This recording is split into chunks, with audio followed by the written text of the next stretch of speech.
Hello, everyone, and welcome to another episode of GodSaw's Turnbuckle, the wrestling podcast here on YouTube and Daily Motion. At the moment, I'm currently trying to work on a couple of other areas to post this up to as well. But for the time being, we're going to be sticking here on the YouTube channel, and we're going to be sticking with the Daily Motion channel. But this GodSaw's Turnbuckle is going to focus around the Monday Night Raw on May the 29th, 2017. This was the go-home show to Extreme Rules, and oh boy. I'm not going to say that this was absolutely an atrocious Raw by any stretch of the imagination, and if this was done on almost any other week, you would probably almost give it a pass, but this is your go-home show going into the Extreme Rules pay-per-view, and, I've got to go off and say, it really was just a boring show for the most part, with the exceptions of the matches that were like the triple threat match was a really good match, and the main event was a really good match. These were good matches, but you were filled with a whole bunch of it just felt like, okay, we're going through the motions. Here's your formula to get through the show.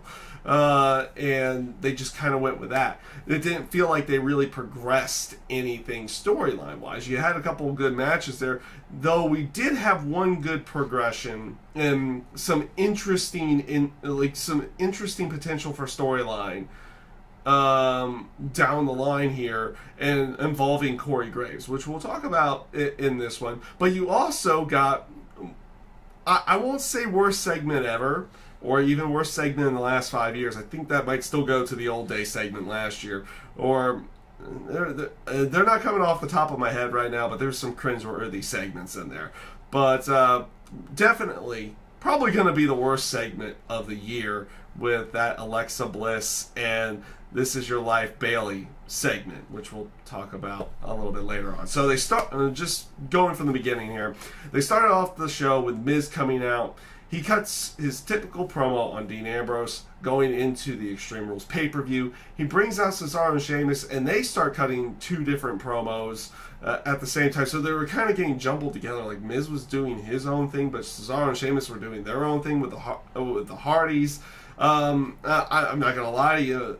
Since Miz has been over on Raw, they kind of, his luster's kind of going down a little bit. He doesn't seem to feel as crisp. I won't say he's not as crisp on the mic. He's always good on the mic.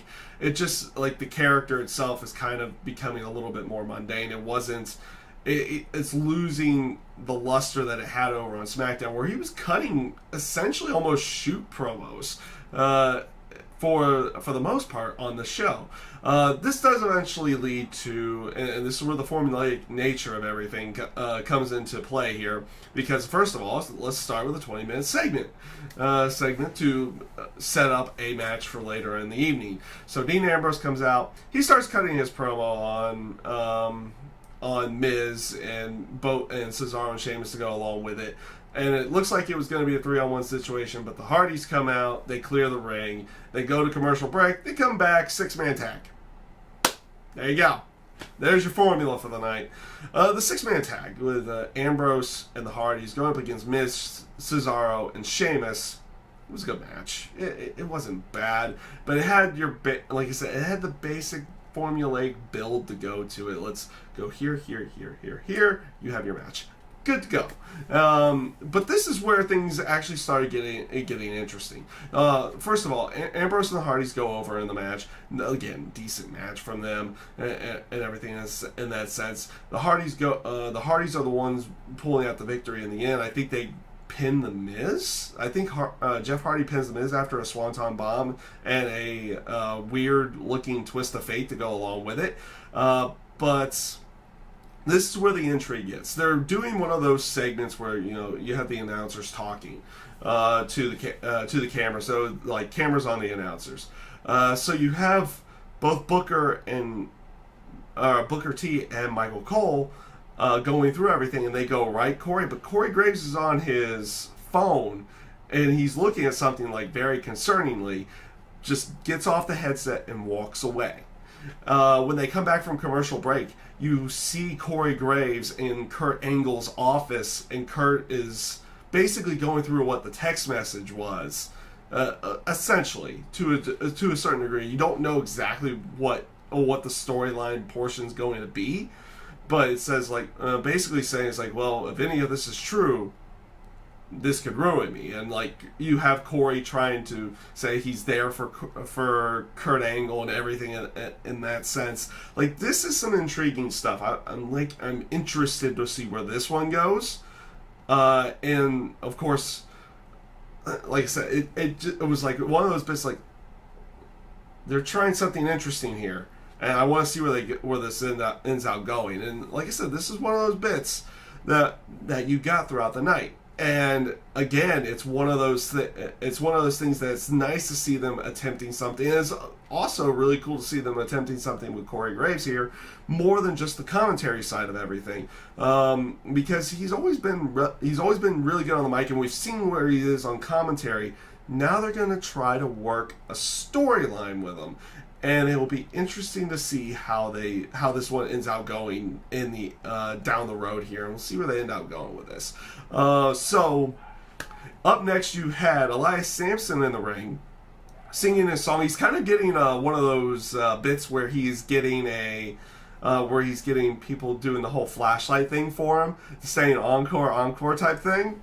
He wasn't getting as much heat this week on his song, but basically telegraphing that he is gonna be involved in this Miz Dean Ambrose match, because at the end he's like, at one point he's saying it's like, I've got to repay a debt to an A-list celebrity.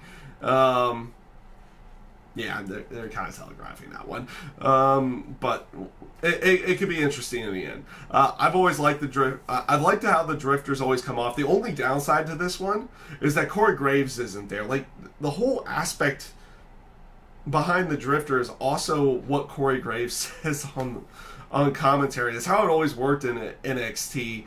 So they kind of got him away from this one. See if it kind of works on its own, and it does. It does kind of work on its own there, but like I said, there's portions of the show where I'm like utterly bored, and then there's these decent moments here and there. Then you have the atrocious one a little bit later on, which we'll talk. Well, like I said, we'll still talk about that later. But right after he sings his song, Elias Sampson has a quick squash match with Zach Evans, beats the crap out of him. He looked like Zach Evans just selling everything possible to make Elias Sampson look really good. So Elias Sampson goes over with his spinning neckbreaker type move. It's an interesting one. It's like it's not like the one with the crossroads. It's not like any of the other ones. It's just, it looks a little bit different. And Corey Graves actually rejoins commentary after this. So, like I said, Corey Graves actually becomes a focal point. And like I said, I'm intrigued with what they're going with the Corey Graves stuff. So, of course, Michael Cole and Booker T is like, what was up with that? It's like, not private matter. And they kind of just leave it be. So, after this, you have a promo leading into the triple threat match where you have Samoa Joe. He's cutting a promo on Finn Balor. And, of course, you've got that whole funny look at the TV, like you're looking like this, standing awkwardly, thing that they love to do. I don't know why. It just looks weird. Maybe I'll have to try watching Raw or SmackDown like that once. I don't know. It's really weird how they always have their superstars looking at TVs. So he's looking at footage of Finn Balor, like the WWE 24 on Finn Balor's return and everything in that sense, and he starts cutting his promo on Balor in the match and everything in that sense. He even makes mention to his time in NXT, knowing of Finn Balor, and he knows he knows how much heart he has, but he knows he can be broken type stuff. I like Samoa Joe promos. It gets interrupted mid promo, and it's not by somebody walking in. It's by Bray Wyatt's stuff appearing, and he just appears, and not in front of Joe, just on the screen. And he starts cutting his promo on basically saying why he should be basically saying he's the only one who can beat the Beast and he's going to win the triple threat. And basic stuff. It wasn't too bad. It was an interesting way of going about it with Bray Wyatt on that one. this leads us to the Finn Balor, Samoa Joe, and Bray Wyatt match. This is a good match. This was an enjoyable match. Like I said, there were some enjoyable parts to Raw, but otherwise, it was kind of just we're kind of going through the motions. It felt like at certain points in time. But the match itself, like I said, was a really good one.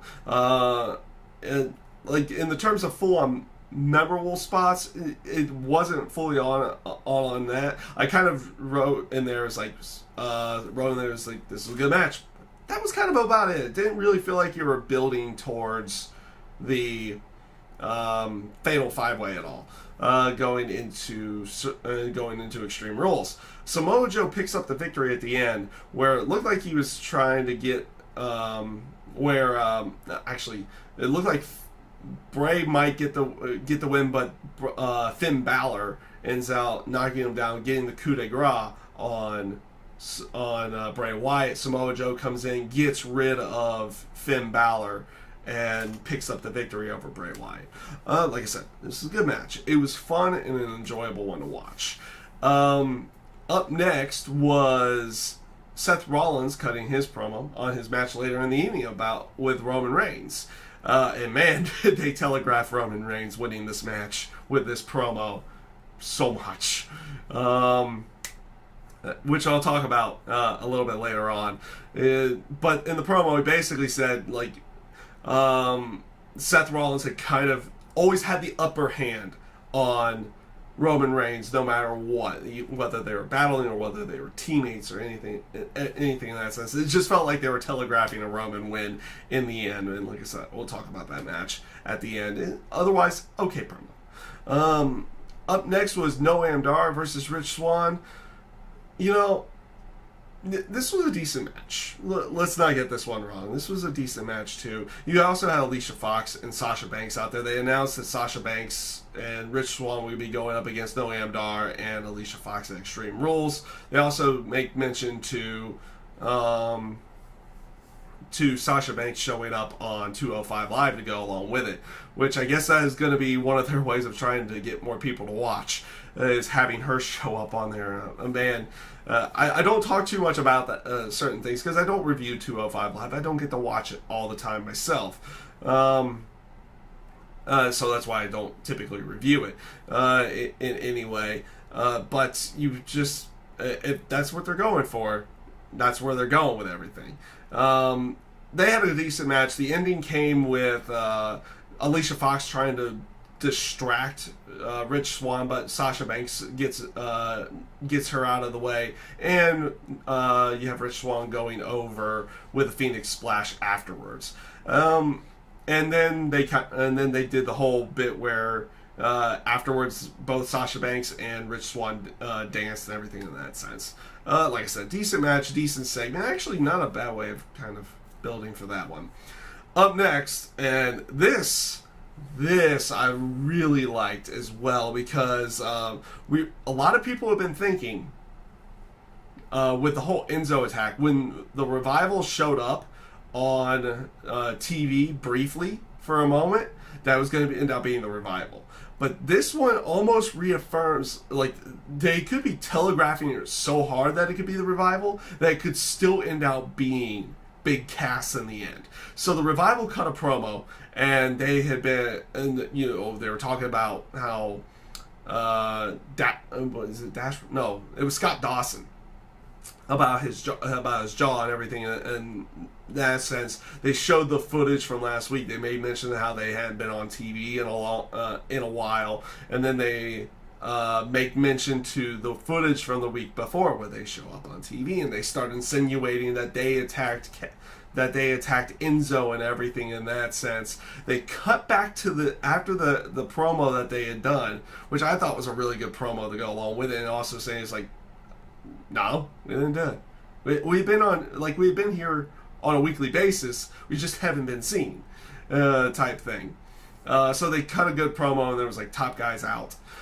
So they cut back to the announcers, and they start making mention to everything. And then it was like Corey Graves makes mention that there's definitely one person who's seen that footage, and it's Big Cass.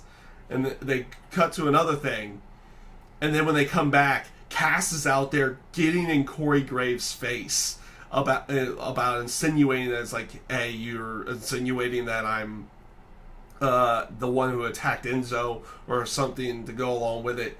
Which, like I said, with the fact that they did that with the Revival and everything to go along with it, it almost reaffirms that it could potentially be Big Cass who's the one who attacks Enzo, who actually ends up getting laid out a little bit later on in the show, which does lead to Cass getting in Kurt Angle's face saying, hey, it was the Revival. It had to be the Revival. They're the only ones. Or something along with it. I feel like they're going to be going a different way with this one, and it's going to be going Big Cass, and maybe Corey Graves is going to be his manager or something to go along with it. Who knows where they're going to go with everything. But up next was Kalisto going up against Titus O'Neil. This match, well, you had the promo beforehand, like, you know, Titus selling the Titus brand towards Apollo, and so it's like, it's like, okay, watch what I do, and we're going to be picking up the victory tonight in the match. The match was rather quick, kind of telegraphing the fact that this was it was going to be a quick roll-up victory. And like I said, this is kind of back to that whole formulaic thing that they've been kind of going on. Like I said, there's some good parts to Raw. There were some enjoyable parts to Raw. But man, a lot of the show ended up being just kind of And then, like I said, because it's the next segment, and I'll get to it here in a moment, and then you have the god-awful segment to go along with it. But again, kind of standard fare with this one. It's interesting to see how more Apollo Crews is getting into the whole Titus brand thing with Titus O'Neil. It's like he was kind of teasing him after the match, like pulling the tights and everything, and they were still kind of buddy and getting the selfie afterwards. But yeah, again, kind of standard fare. I was like, when I was watching Raw last night, outside of like that match with Finn and Samoa Joe and Bray Wyatt and the main event itself, and there was one other, and like the stuff with Corey Graves I thought was good too. It's just I felt very bored through most of it, and this kind of leads into this next segment, which was cringeworthy at best. You had Alexa Bliss coming out to do a Bayley "This Is Your Life" type thing, and you know, she brings out mementos and everything in that sense from like Bayley's past, all that kind of stuff. They had some, and of course, you know, they're kind of going the exact same route that they go with everybody with Bayley, and it's like, oh, she's just childish, this, all that kind of stuff. So it was kind of almost just, it was just cringeworthy to watch in general, because you know Alexa Bliss was trying to make it good, but you knew, like, in her head, you could almost see it in her eyes, like, this is god awful, and there's no way out of this. There's almost no way out of this at this time, so just keep going type way. So they had a teacher, they had a best friend out there, and they had an ex-boyfriend, and they went the typical route that they had been going throughout the entire time, and it was just bad. It was bad in every way, and I don't mean the good kind of bad either. This segment in general, like, you would assume that it would come off as just being awful, but they had a chance at being brilliantly awful, and it just was awful in general. It was like the typical aspect is like, oh, the teacher says, like, oh, she always had to have her father around and everything. The best friend made mention to just wrestling being her passion. The ex-boyfriend even brought up the aspect that she would bring her father out on dates with the two of them to go along with it. And then I think Tracy and the ex-boyfriend end up making out in the end as well. And eventually Bayley comes out. This does start a brawl with Bayley and Alexa Bliss. And I think they get to a spot where like Bayley looks at all the stuff there and she just kind of starts throwing it at Alexa Bliss as well, like trying to indicate something to go along with everything. And Bayley eventually goes for the kendo stick. Alexa Bliss stops her, and then she had a kendo stick placed right conveniently under the table, and ends out hitting Alexa Bliss, or ends out hitting Bayley with it. And that was pretty much the segment. I mean, it had a chance at being decent. It had a chance at being brilliantly awful, where it was awful, but it was brilliantly done. But it wasn't. It was just bad. I can't describe the levels of bad. It was cringeworthy. I think they even had Booker. Like, you almost feel like Booker was breaking character for a moment on commentary, and he says, "This is hard to watch." Yeah, it was. It was really hard to watch. So, up next to talk about after that was Austin Aries versus Jack Gallagher Jack Gallagher and Austin Aries going up against TJP and Neville. And I would say this was a good match. It was a good match. The problem with it is that we've seen it a lot. Again, it was like, okay, we've seen this. They're building towards the match at Extreme Rules with Austin Aries and Neville. And Neville taps in this one. So Austin Aries and Jack Gallagher win the match. Neville tapped out. Like I said, it was a good match, but we've seen this match plenty of times now. That's kind of like, and I don't mean just like the mixture of these two in like one-on-ones or something like that. We've seen the tag match multiple times now. That it's like, okay, we get it.